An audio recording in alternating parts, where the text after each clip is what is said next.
Good evening and welcome to Thursday's edition of the Regional News. Dominica on a Wednesday elected its first ever woman head of state, Sylvanie Burton. But the victory was quickly overshadowed by opposition attempts to scuttle the historic moment and raising the possibility of the matter ending up before the courts.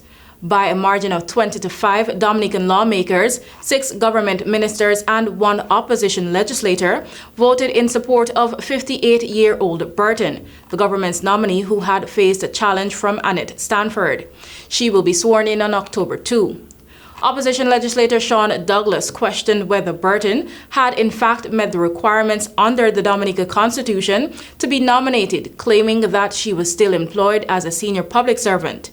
Burton has been a senior public servant since 2014 and when she was retired was the permanent secretary in the Ministry of the Environment, Rural Modernization, Kalinango Upliftment and Constituency Empowerment. Following the humanitarian crisis in Haiti, we tell you that more than 10,000 people have fled their homes in parts of Haiti's central department, the United Nations Migration Agency said on Wednesday, after a series of gang attacks in recent days, including in a hospital north of the capital. Under-resourced police have struggled with heavily armed gangs who gained territory and massively expanded their influence over the past year, forming powerful alliances, notably in the capital of Port-au-Prince. Fighting has expanded in recent months, spiking in regions such as Artibonite and the Central Department.